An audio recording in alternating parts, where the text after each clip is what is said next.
So it's kind of exciting to have my friend Daryl here to visit us today. A few years ago when I was pastoring in Cheyenne, I got a message at the church office from a guy named Daryl who said, I work for Jesus Film Harvest Partners, and I travel through Cheyenne to go to Kansas City for meetings. And he had family in nearby Fort Collins, and he had a good friend of his from a long time ago, right, that lives in Cheyenne. He says, as I travel through once a year or so, I'd like the opportunity just to have a cup of coffee with you. And I said, hey, why not? It's always nice to meet new people, and especially people that are connected with some of the things, some of the programs of the church and everything. And so it's been great to get to know Daryl over the years. And then he, like many of you, watches my Facebook posts and drools over the barbecue that I do.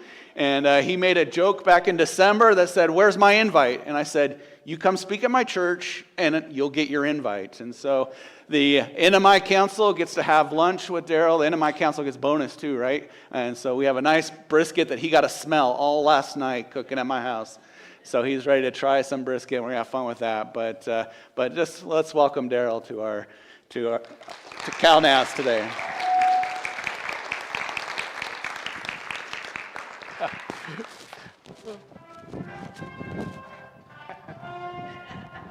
There you go. There we go. Oh, missions is an adventure, isn't it? Yeah, thanks so much. We can come down on the music now. You know, you all got the theme music, right? The Indiana Jones thing.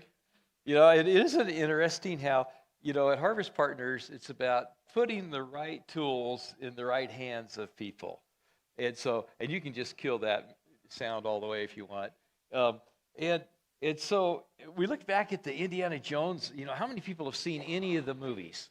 Or all of them, you know? And you know, in each one of them, they have what? They've got the hat, don't they?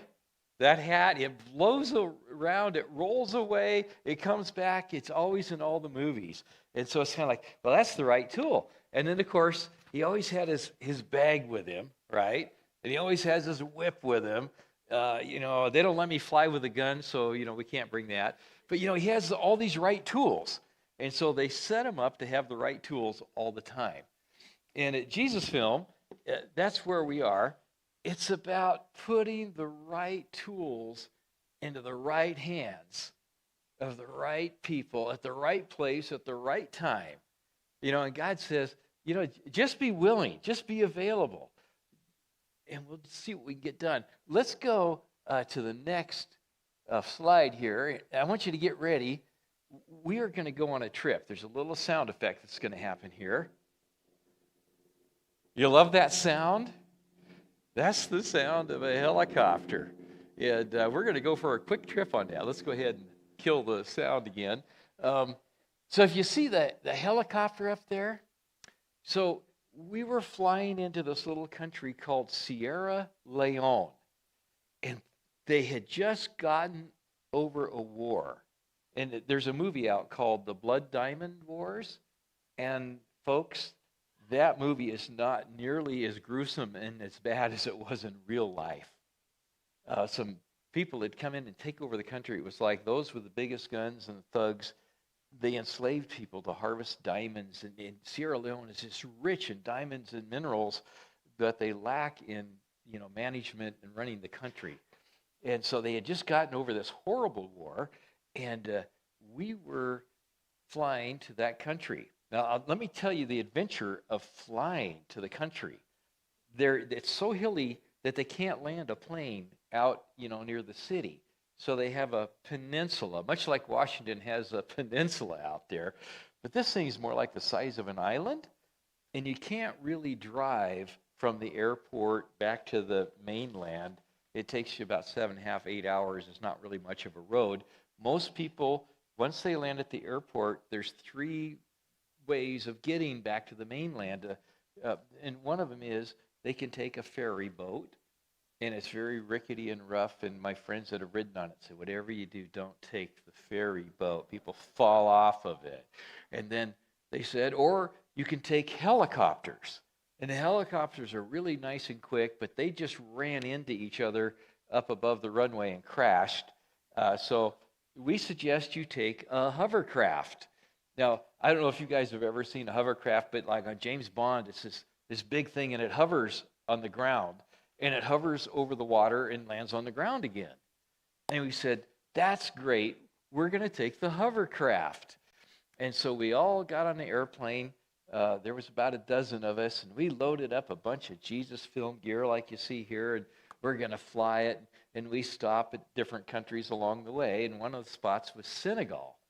And these nice-looking gentlemen in suits, they get in the airplane with us, and he looks over at me, one of them, and he says, so, where are you going? And I said, well, we're getting off at the next stop, at Sierra Leone. And they said, really? He said, how are you going to get to the mainland? And I said, well, we told not to take the ferry. He said, nobody wants to take that ferry. And I said, but we thought we would take the hovercraft.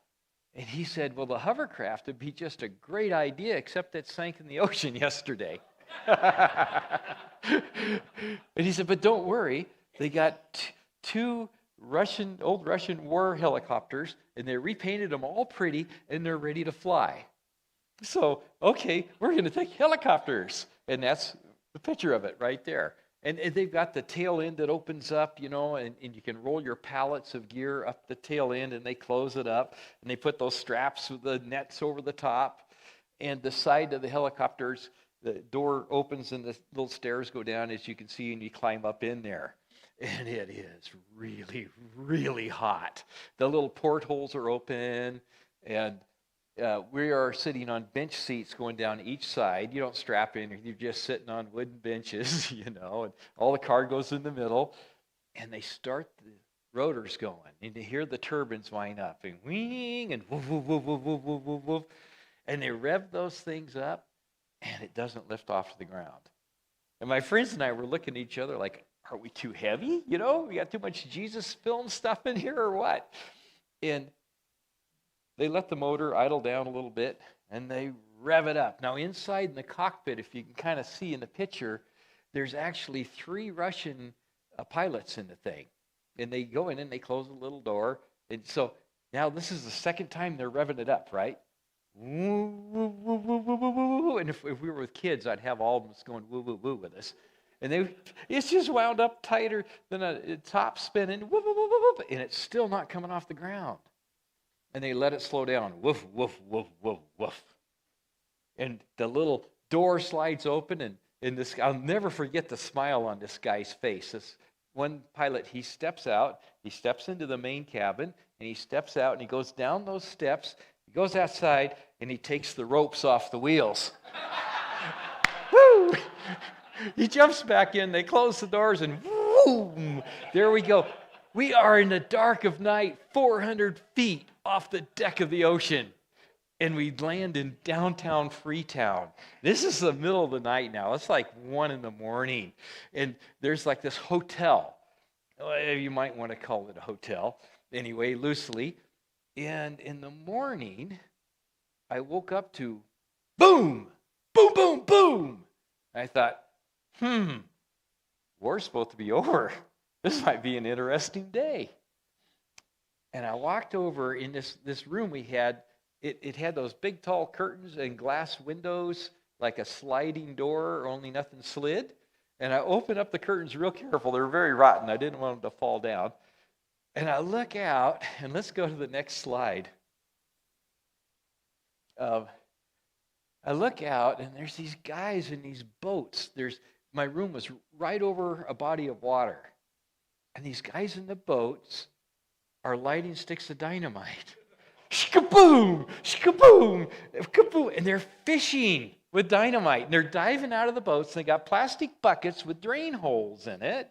And they're scooping up the fish. And filling the boats up. And I thought to myself, this is so Jesus film. And the reason is this. We talked about the right tools. Joe, if I give you a fishing pole, how many fish do you catch at a time? 1. And then maybe I give Jim a net, and he can get a few more. But if I give you a stick of dynamite, and you throw it out, boom, you get them all. And using the Jesus film to present the gospel is like fishing with dynamite. We show the film. we do an altar call. Everybody floats to the surface. And so we're going to share about that today. Let's go to the next slide. So, this is really, I'm going to give you a quick lesson on the Jesus film so everybody's on the same page. So the Jesus film is basically, it's the book of Luke right out of the Bible. So if you read the book of Luke, you've seen the Jesus film. When people ask me in an elevator, what do you do? And what's the Jesus film? I say, well, it's the Christmas and Easter story all put together. And they go, oh, I get it, because they've seen something on TV, right? Well, let's talk about the Jesus film. It's the book of Luke, right? We've got that. It's got 16 main characters. So it's got Jesus and all the gang. They're all there. And it's done on 26 actual locations. And then when they feed the 5,000, there's actually 5,000 out there in the cast. And so it's a great movie. You can all watch it. There's an app that you can put on your phone. Just go to the App Store and type in Jesus Film. And it's going to look like a red square with a white movie screen like that in the middle of it. And it's for free. And there's Jesus Film. There's the classic 2-hour one. There's the 1-hour children's version and the 1-hour women's version. My favorite one is have people watch the children's version. If you've got older friends and they watch the children's and they don't know Jesus, they will by the time they get done watching the movie. Both the 1-hour versions are outtakes of the best of the 2-hour. And then they insert newer actors and actresses that sort of narrate for you so you really get it. And then there's our screen. And when we set that screen up, you see through both sides. So the crowds, it's like almost like a hologram, but not. And we'll come back to some of the cool stuff that happens with that. And here's the really cool thing now. I've been talking to you for a little bit, and you've been singing some songs. But did you know that every 19 minutes, the Jesus film is playing on planet Earth by one of our teams? I mean, how cool is that? Let's go to the next slide. Oh, there's sound on this one, but it's a bunch. Well, if you can bring it up, it works. But this is what it sounds like when children are happy to see you come to town with the Jesus film. Can you believe that? That was so wonderful. We actually had to pull the airplane away from the shore because they were swimming out to it and climbing on it, and they were starting to sink the plane in the river. So we had to pull it away, and that scene there, we were actually returning to the airplane. We landed in Bangladesh on a river, and then a little rowboat with a motor on it pulled up next to us. And like I say, we had to get the plane away from the shore because they were so enthusiastic about seeing us. We went upriver to a long, long pier. And there must have been over 100 people on this pier. The river is tidal, so it goes up and down. And it was low when we were there. So there's like a 12-foot ladder that they put in the front of this rowboat up to the top. And we were climbing up. There was like probably 6 of us in this boat. And it's going up and down. And the ladder's going up and down. And we finally get on the pier. And there's all these people just there to shake your hand and love on you and hug you. And what we did is we went to an area, what was called the Untouchables. Now, I don't know if you've heard of the Untouchables or not, but it's a caste system. And it's just the same as saying you were born on the wrong side of the tracks, and so I don't recognize you as a human being. And anyway, they were very warm and welcoming. We flew there in 45 minutes in that float plane from Mission Aviation Fellowship, and landed in that river. The actual Jesus film teams, the local indigenous people, they rode those motorcycles 8.5-hour trek because there's no roads where we went to get there, so that myself and the others there were with me would have these bikes to ride on further. And so we rode in the villages, these little houses along the river on stilts, and you can see through all the boards and the grass. Everything you think is you're seeing in your mind, you're right. And it's right along this river. And we got farther out and farther out, and now here's a tarp stretched out, and there's folks in there with beautiful colored clothes and everything, but they were the untouchables. And here's the thing, if I was an untouchable and you weren't, I'm not allowed to let my shadow touch your shadow. And if I'm starving or thirsting or injured, like the Good Samaritan story, there's no one going to pay attention to you. Not the government doesn't recognize you as a human. The other humans don't recognize you as a human because it's all this made-up caste system. You were just born on the wrong side of the tracks. Well, when we take Jesus in via the Jesus film, and people respond, and they give their hearts to Jesus, everything changes. When Jesus comes to town, not just spiritually and inwardly, but outwardly, because what do? They learn to forgive, they learn to love, they learn to reach out to others. And when that happens, the whole economic system changes. And so we're there, and they're sharing, and they don't know how to respond when we come in. And our Jesus film teams, of course, are all indigenous. So it's not you and me over there. It's people from their region, that speak their heart language, know their culture, but they've got Jesus, and they take Jesus, and they go hug people. And no one's ever done that before. And their whole lives just change. Let's go to the next slide. Let's travel out of that country now. And let's go to Zambia in Africa. So you see the man holding the picture there in the red circle? Well, if you could see it real clearly, that was him. When he was a young man, as he told me the story, he joined the military. And he was really, really good at what he did. He was so good they gave him a machine gun, and he was like the best guy with a machine gun. And he did all kinds of horrific things. And they made him a commander. Now he's set for life. He's got the hat with the scrambled eggs, and he's got all the bars and the uniform. This guy has no worries in life. He's going to live well and retire well. And he's marching down this little dirt path, and he comes along a Jesus film screen like that, hanging from a tree. And he stops and he's watching it. And he gets saved. Now this guy, he's telling me the story himself. And he got captivated. So I was so captivated giving my heart to Jesus that I quit the military and I went away and went back to school, and I became a pastor. I came back to this village, and now I wasn't the scary commander or the machine gun guy. I was their pastor. And they built a mud church. And when you say mud, they polish it like concrete. And it's and it had a big, tall grass roof. You have to duck in to go in, and even the pews were formed out of mud.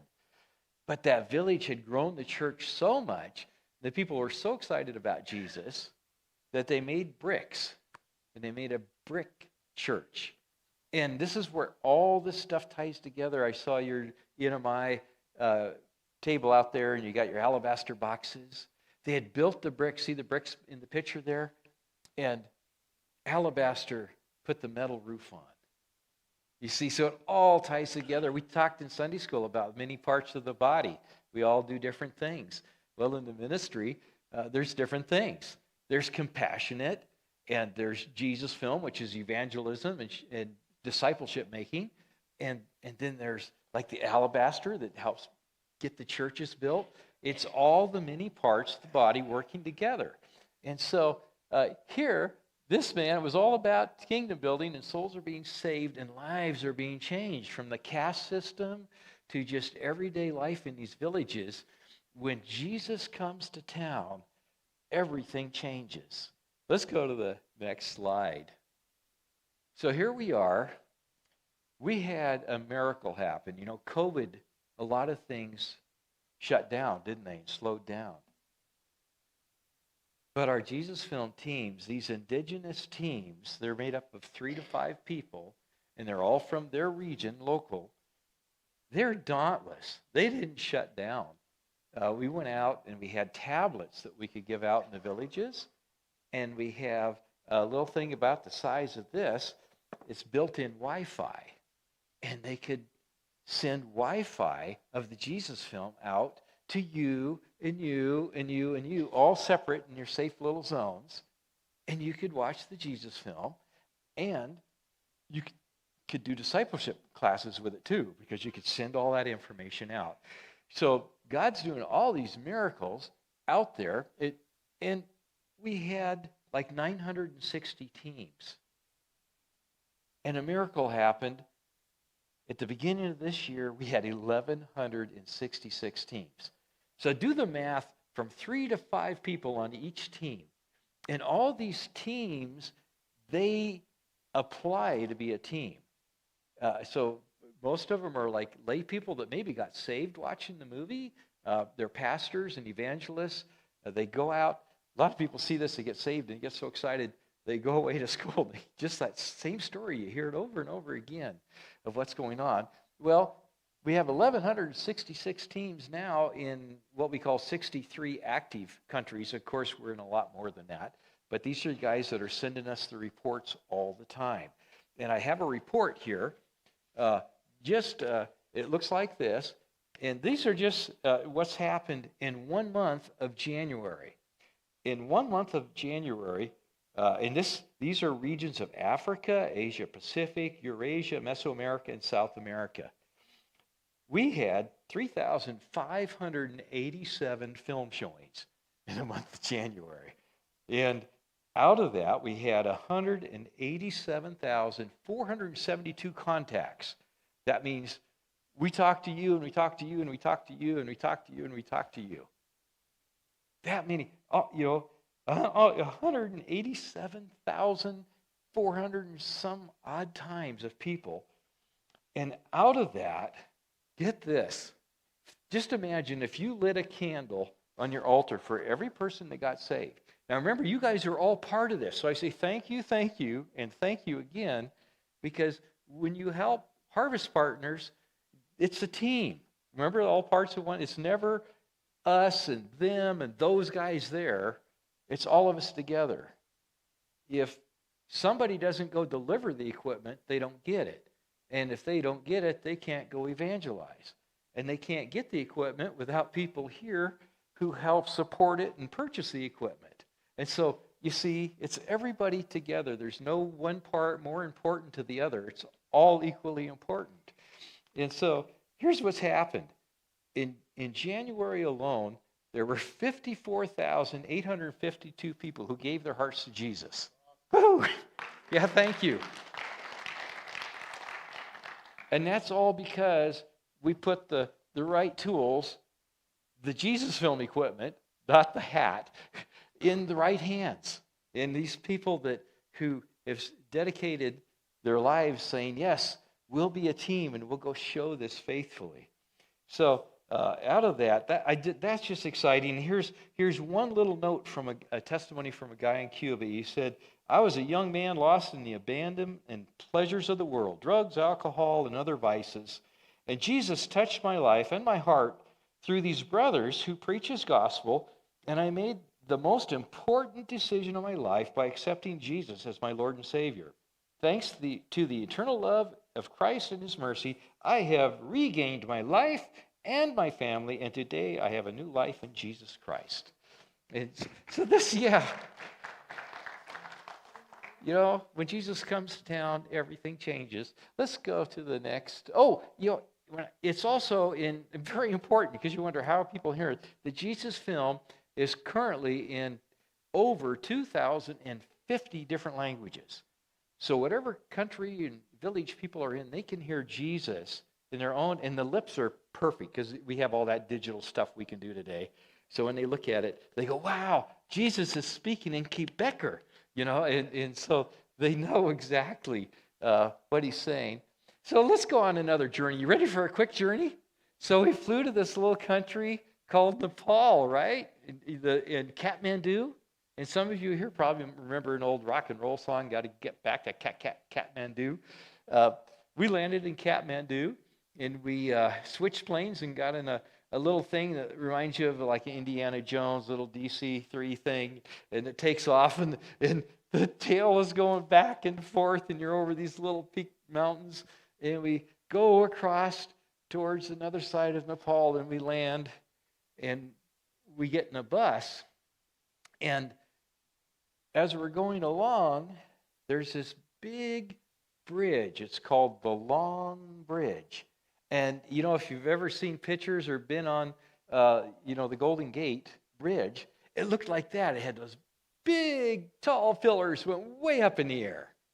And it went forever. It's like you lost sight of the other end of it. And it went way up. And the guy in our bus, he pulls up and he stops out at the end of it. And I'm kind of thinking, we're going to get a picture opportunity of this long bridge, as they called it. And we got off the bus and we're lining up, and we got our Jesus Film backpack and all this stuff. And the guy says, okay, I'll pick you up here at 11. See ya. And I said, whoa, what are we doing here? And he says, go across that bridge, and when you get to the end of it, take a left, go a couple miles, and you'll run into a village, and the local Jesus Film team is expecting you guys to show up there. We're like, well, okay then. And he went away. And that bridge looked so big and tall, and it really was, but it was maybe 4 feet wide. And so it is way up, and it's got those aluminum slats. Like, if you dropped your cell phone or anything, it was gone, because, it was hundreds of feet down, and the riverbed was dry. It was just rocks. Somebody had taken great big rocks and wrote out made a big heart, on it. But anyway, so we got to the end of the bridge, and we took a left, went a couple miles, and we got this little village, and there's this lady in the picture here. They're out there and they're harvesting, the crop, and they're putting it in these baskets. And they go to the village, and they have a hand grinder, and one of the ladies stuffing it in, and the other lady's grinding it, and they're making feed for their cattle. And so as we're watching and doing this, the one gal with the basket, she says, hey, what are you guys doing? I said, well, we're going to show the Jesus Film. And she said, well, what's that? And he told her, and she goes, hey, I would like to take you back to my house and show you my place. And we said, well, okay, but this is before it starts. And we're following her, and they have rice paddies in that area. And these rice paddies, they look like fields, but they're kind of recessed down like a cranberry bog. And there's maybe as wide as the pulpit here, a little dike between each one. And so she's just hoofing it down that thing, and we're going along, a couple of, 3 of us from the States, and we had a interpreter with us that could speak Nepali, and we're following her, and I'm thinking, you're going to go to your house a couple blocks, right? Oh, it was like another 2 miles. And we're halfway along. I didn't know how far it was. She turns around, and she goes, blah, blah, blah, blah, blah, to the interpreter. And I said, what'd she say? And she said, guys, you're going to have to step it up. We've got a ways to go. So we're trying to keep up with it. We're just going, and we get to a barbed wire fence, and you can see how she's dressed. And you know how we in the States, we go through a barbed wire fence, we put our foot down through, and we try to, not get barbed going through. And she jumped over it like a deer. And so we're like totally embarrassed now. and we follow her a little bit more, and she's got her house was like a condo. It was a brick building, a big square brick building with a metal roof, and she was very, very proud of this because it wasn't a mud hut with grass or everything. But there was a hallway that went down the middle, just like here, and there was like 4 doors, and each room was a square room.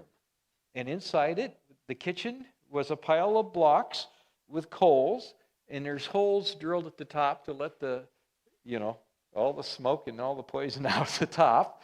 And then there's a bed over in one side, and that's their house. And so it's not all divided up in rooms and everything. And so we were enjoying her, sharing the greatness of her blessing. She was so happy. And as we left, people came up and said, as they touched and pulled our skin and touched our hair and everything, because we looked a little different, and they said, what are you doing? And we said, well, we're going to go show a movie about Jesus. And they said, can we come with you? I'm like, well, yeah, you can come with us. And so my friends and I, we start walking back towards the way we came. And the lady said, oh, no, you can't do that. you've got to go tell the other surrounding villages. So we walked through these villages, and every place we went, let's go to the next slide, people would say, what are you doing? We're going to show a movie about Jesus. Can we come? Yes. And they literally, the guys working the fields, drop their tools. You know, you don't drop your tool because that's your livelihood. They just left them out there in the fields. And we went to the next village, and what are you doing? We're going to show them about Jesus. Can we come? Yes. And they dropped their tools. And they just kept doing this as we walked through from village to village. And pretty soon, if you look in the pictures, it was like, this is like being Pied Piper for Jesus. People were literally, and I thought of, what if you were the tax collector and you stopped doing that? And, and all the people that Jesus said, follow me, and they just followed. People are hungry for the truth. They're starving for Jesus. And if you look in the picture, as far back as you can see, they're following to come see and hear about Jesus. Let's go to the next slide. In many countries, there's what's known as the man of peace, the man and woman of peace. And in those countries, if you've got white hair, gray hair, if you're older, you earn the title of man of peace because you're still alive, for one thing. So they figured you must know how to live right. There's something right about you because you're an elder. Well, here the man of peace and his wife, they're 75 years old in this one village, and they saw the Jesus film and they gave their hearts to Jesus. You know what happens in a village when the village leaders get saved? The whole village starts following, don't they? So again, when Jesus comes to town, everything changes. Let's go to the next slide. So far, there's been over 92 million evangelistic contacts. That means since in the last 25, going on 26 years now, actually, over 92 million people, one of our Jesus Film Indigenous team members has had a connection. They had a connection, a personal connection. And over 19 million. Now, you got to remember, whenever we make up these slides, they're immediately obsolete. Immediately they're obsolete. So what I'm telling you is, I always say over. So over 19 million people have given their heart to Jesus. And when a Jesus Film team comes to town, yeah, amen, amen. When a Jesus Film team comes to town, they don't just show a movie and go. It's not a show and go. It's they show the movie, and then the next day is discipleship. And they stay in that area for 30 days doing that, showing the movie, discipleship. Because why? We're all called to do what? Make disciples. We talked in Sunday school about there's many parts to the body. Some are teachers and some are preachers and some are doctors and even lawyers and things. But those are those specified gifts. Those are gifts and talents you've been given. But one thing that we are all in common called to do is to go and make disciples. So at Harvest Partners, it's not just about showing the movie. That's the dynamite. That's how you catch them. Making the disciples is what it's about. So in that amount of time, we have started 133,000 preaching points. So when the Jesus Film's there, they go show the movie and they make disciples. And when they leave, after that 30 days, they make sure that everybody is connected with a local church. And there's not a local church, then we do the preaching point. We have professional people trained to go there, and that church preaching point usually becomes a plant and develops into a church like this. So let's go on to the next one. So now it's my favorite little part of the time of show and tell. It's like the cool. Would you hit that button just one more time, please? Oh, here it comes. Oh, no, go back. I guess it's not going to bounce in. Sometimes the ball comes bouncing across the screen. So you say, you go to this little village. There it is. Wait for it, right? So you say, how do you get people together? Like in Nepal, we said I went for a walk. Well, the local team was there, and they blew up the soccer ball, and they just pitch it out to the kids, and they go get your friends, and they kick the ball around town and the villages, where we come back, and now you got all the kids, right? So now you got a built-in VBS. And then what happens? The parents start looking for their kids as it gets dark. Now you got them all. so it's like instant VBS. And then you got a crowd for the movie. And of course, we go around and share, like I talked about at the villages, that we're going to show the movie. So we have the colored soccer ball. Now, there's a thing called the wordless book. You can Google it. And the colors allow you to share the gospel. So how many have seen or heard this?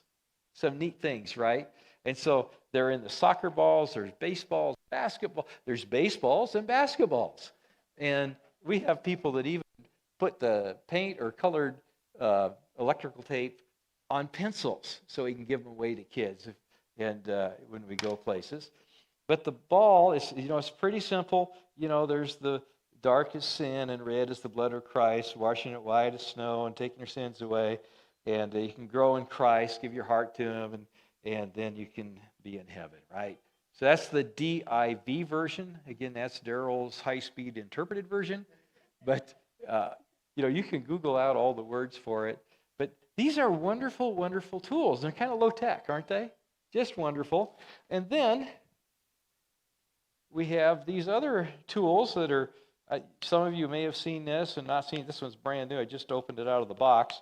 It's called an EvangeCube, and you've all probably seen this thing. It's just pictures on a block, and they're all numbered so that you can open it in the right sequence. And again, this is the DIV version, so be careful here and stay with me. But it's got a picture of man in darkness, and that's him in sin, and here's God over here. So man's separated, but Jesus came on the cross. There's a picture of Jesus on the cross, and because of him dying on the cross, they took his body and they put it in the tomb. And the important part here is that he raised from the dead. And because he raised from the dead, through the cross, you can now have fellowship with Jesus. And you can plan on going to heaven and not going to the other place, right? And then on the back, as you go through, you say, well, how do you do it? Well, you need to repent of your sins and ask Jesus into your heart and study his word and have fellowship with others and go evangelize the world and live with a holy heart. Now, that's the high-speed version. Anybody can use this block because it's full of pictures, not words. And all of you who have been saved know the story, don't you? You know how it worked for you. So all these tools that are here, I don't tell somebody else's story. I tell my stories. And these tools I have used myself. So I don't ask anybody to do anything I wouldn't do. And so I walked down the streets of Guatemala the first time with this thing, and with 4 people. And the first guy I walked up, he's pushing a bicycle, and he's got a long old gutter and some other pieces of metal hanging on the bike, and he's going to the junkyard to make his nickels for that day. And I'm talking to him, and I go through this with him. And I get to the part, and he says, yeah, he says, I want Jesus. And I said, well, no, that was too easy. Just a minute. I got to do this again. He goes, no, I get it. He prayed right there, repented of his sins, gave his heart to Jesus, and said he'd come to church that night, and he did. It works. These tools work. 3 out of the 4 people gave their hearts to Jesus right on the streets of Guatemala, right there, a little town called Chamaltenango. And the 4th person I talked to was raised Catholic. And they started out right away, I know all about this. And you could tell they weren't going to spend any more time. And I thought to myself, well, they're going to hear the rest of the story sometime. We'll invite them to watch the film, because they know 75% of the story. It's just like Paul Harvey. The rest of the story is, it's going to come. So these little low-tech tools are just so valuable to work with people. Like I say, that even the colored on the pencils. And then here's another one that's very valuable. It's storybook clause. So there's 2 of these, 50 New Testament stories and 50 Old Testament stories on the other one. And by doing this, you can share, like the top 100 big Bible stories with people and adults and children. We always think children, right? But, we live in a world where like half of them still don't read. And they're not going to because they live in a society of orality.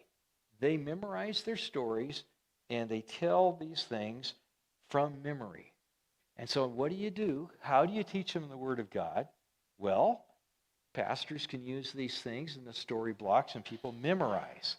And don't by any means think that just because somebody doesn't read that they're not smart.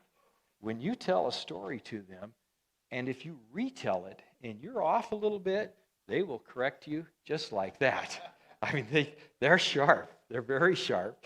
And so now we can tell stories, but how do we hide the Word of God away in their heart, right?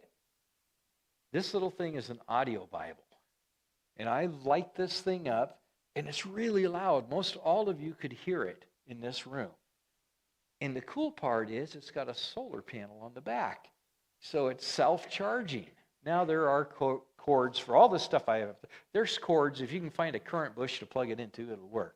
Cigarette lighters, clip it onto the batteries, plug it in a socket someplace. But the cool stuff about our equipment is it is solar rechargeable. So we don't have to lug around gas cans and generators anymore. So now people who don't read can get saved and they can hide the Word of God away in their heart. And so these are our really cool tools, because sometimes you say, well, technology is bad. Well, technology can be used for bad, but God can turn around and use it for good. And so as technology has been going, we go out at night to show the Jesus film. So we have solar-powered flashlights that come in the kit. This little backpack you see here, all this stuff fits in it. And inside here, I don't know if you all can see this, there's a big plastic speaker horn in there. There's a microphone in there. And the little amplifier is like the smallest little thing you can ever believe anymore. And it puts out as much decibel, just ear-piercing, I think I have ear damage, noise that these big 50-pound Bose systems that we used to carry, and generators and all that kind of stuff. Anyway, it all fits in there, and it's all solar-powered. And you see the screen over there. We talked about it, and that you can see through both sides. And this tiny little projector fills that screen up. It is just absolutely beautiful color and everything that's in it. And so miniaturation in technology and being lighter has enabled us to go beyond the end of the roads, to go some of the hardest to reach places. And then you say, well, how do you charge the batteries that run this thing? Well, flexible solar panels that weigh hardly anything at all charge these things up. And then again, so here we are using technology to go beyond the end of the roads, and we don't need heavy generators. We can put everything in that backpack, and they can go and make an eternal difference in the lives of others from having this technology. Yeah. Isn't that fun? I mean, it's just great stuff. God is so good. And this came about because of a war. And yet, our military was using it, and our people are saying, hey, look at that. We can put this out there. We can share Jesus using this stuff. So it's just absolutely amazing. And it just all tucks away inside here. And then, let's go on to the next slide. And then we have this other thing that's called the light stream, and it's the same size as this, a little smaller. And we can go places and turn that on. I talked a little bit about it before, that we could go to a village and turn on. If I had that turned on in here, you could all see the Jesus film on your own devices. And you can download it while you're watching it, take it home, and go show it to all your family and friends. And so technology has just been great.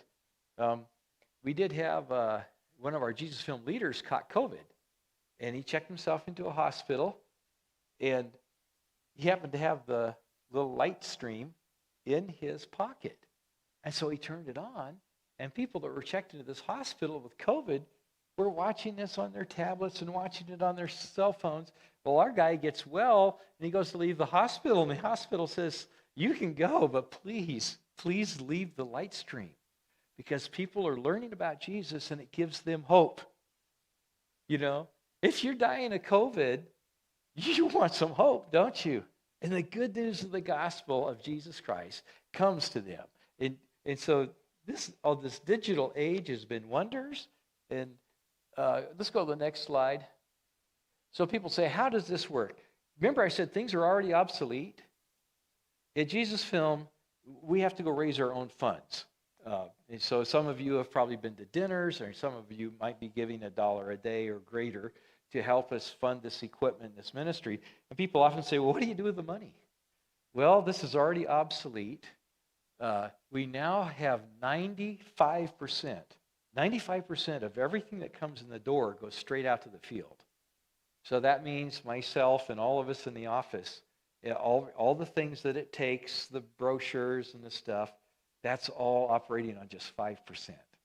And so if you compare that to nonprofits that are out there and other ministries, it's like almost reverse. So we're very, we're very squeaky. We rub the 2 pennies together to come up with a nickel, and God has just blessed this ministry for being very frugal, and its focus is on making disciples. Now let's go to the next one. People say, well, what is that dollar? I think you saw up there that every $3 that comes in, someone gives their heart to Jesus. Now, we're not buying souls like purgatory or anything. It's just basic math. Over all the years, we had this much money come in, and all of our teams have reported that this many people have responded. And at this team, so people say, well, what's it cost for a team? Well, the team that's sponsored is $15,000 a year, and we split those up. Sometimes some people can put so much in a team and another, and churches share teams, and individuals share teams, and Sunday schools. We do a thing called the bike in the backpack. Remember I mentioned motorcycles? These guys rode motorcycles. They were Jesus Film motorcycles. And so for $6,000, we give the guy the backpack you see and a motorcycle. And this guy in Guatemala, we gave him a motorcycle in 2013 and a backpack. And the backpacks were bigger and heavier in those days because they weren't as modernized. And he went out and he started so many churches in Guatemala that they created an entire another district. And today he's he's the DS of it. His wife is also a pastor, and they have all these churches.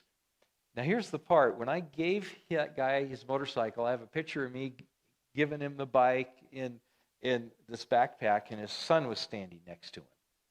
Today his son is 18 going on 19, and he's driving the same motorcycle and taking the pack out, and he's sharing Jesus all over. So it's generational now. Yeah. A simple way to be involved is we have a thing, a decision a day. Some churches, Sunday schools, and individuals do this. They give $3 a day, and they know that every day they get up and pray for that brand new person that's given their heart to Jesus. The other one is called the Harvest 120, and that's $1 a day.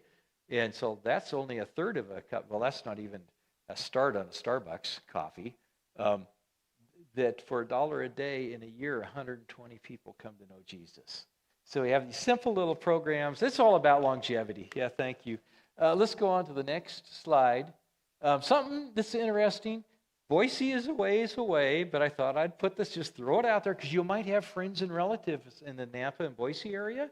On May 18th, we are going to do a nice dinner at the Boise Center, and you're going to see expanded what this is. Some really cool video clips and very, very heart-touching, moving stories and testimonials of people that have been saved on the field.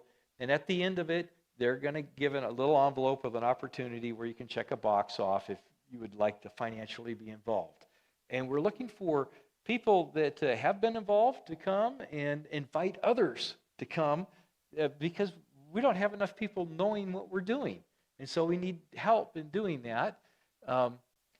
We do, if you go to our Jesus Film website, it's pretty simple. It's just jfhp.org, and you can sign up to go to one of these dinners. And they have you sign up personally, so they spell your name right on your name tag, and they're going to have the right kind of dinner, whether it's whatever. We have so many different types of, we can't eat things anymore, but they make sure they get it right for you and set you with your friends. And we'd love to have you be a part of it. I know it's a bit of a drive, but maybe you know somebody and you could share this information. Let's go to the next slide. A miracle happened the other day.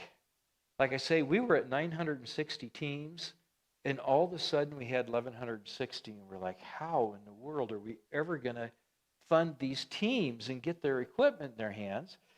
And I got a cold call on the phone from a guy who looked on a website. It's called EROI. So it's a lowercase e, a little e, and a capital ROI. And it's an organization that's called Eternal Return on Investments. And what they did is they study all the faith-based ministries and nonprofits out there that people can support. And they went through 38,000 of them, and they sent us a letter that said, we put you in the top of the top 10 in the world for the best bang for the buck because of that $3 thing. And now it's 95%, which is even better than when they saw this. Well, this guy he was just on this one website looking at this, and then he called me. And I answered the phone, and he said who he was, and he said, I saw your Jesus film thing on a website, and I don't know anything about it. Tell me. So I spent about 10, 15 minutes just telling him the story I did you. This is what the Jesus film is, and this is how it works. He says, Daryl, that's fine. I've got $200,000 I want to give you for a match. I'm like, woo, this is God deal. And so what he said, do you ever do dinners? And could we do a challenge match where if people can match this? I said, yes, we have 3 dinners coming up. We've got one in Tuscaloosa and one in Twin Falls, Idaho, and one happening in Boise. He said, that's just perfect. And so it's all set up. So we're inviting people to come to these, and if somebody is blessed and can help do this match, then we get $200,000. So anyway, we just wanted to share God's miracle. He does things, his math is different than ours. We didn't know how we would fund these things, but he had a plan. Let's go to the next. So, and go. How many of you ever been on a mission trip, working witness? How many would, if you want to go, I would just go, just do it. And sometimes churches can put teams together and go, and sometimes it's harder to get a team together and go. But I put a team together through my own personal church, which is Marysville, Washington, and I invite you to come with me. You don't have to worry about raising, the project money. God's blessed us, and we have the project money. So to come along, you just got to fund yourself to get there. And we'd love to have you be part of the team. I firmly believe if you feel a call to be on the mission field, you go. I've had people that couldn't afford to go, but somebody else funded them, and those people came home and they were influencers. And so maybe they didn't have all this money to give and everything, but they had the talents and the gifts of getting people excited about missions who then got involved. And so if you ever want to go on a mission trip, you can talk to my friend Joe over here, and he can steer you the right direction and hook you up with me. Let's go to the next one. I just want to say thank you, and thank you, and thank you. Because how many people has it made a difference in the lives too? Over 92 million. Isn't that just amazing? So God bless you. Thank you so much. And by the way, I've got a DVD that I'll take over, and you guys can share this and watch it. There's several languages on it. There's 3 versions of the Jesus film. And there's this little key card, and Joe's going to have all this stuff. And you can hit it with your QR code, and it will show you a movie. It'll take you to 3 different countries with the actual Jesus film teams, not the Jesus film movie watching, but you're going to see them go set up and how they do business out on the field. And I also have with me VR goggles. Now, was anybody at General Convention? And so you didn't see these. You're going to put these up here, and I'll turn it on, and you're going to go like this, and you're going to look up, and you have been transported. Just like in Star Trek going into the holodeck, You're going to put this on, and you are there. You're in the middle of Jesus film showings, and then you're on a motorcycle. I always tell people, you got to be sitting down or touching something, because that motorcycle comes on and people go, whoa! They're going to fall off the back of the seat or whatever. But you'll look down, you're going across bridges, and you see the rivers, and you'll see the movie playing out at night, and you look around, and when they do this, they're touching, they're feeling, you are there. And so I'll have these with me, and you're welcome to, it's 4 minutes long, and then it just loops and starts over. So if you'd like to see a little of that adventure firsthand, anyway, and this is my note-taking from your Sunday school class. I was glad it didn't run any longer because I was running out of paper. I just want to say thank you so much for being, the many parts of the body here. And Pastor, thank you for letting me share.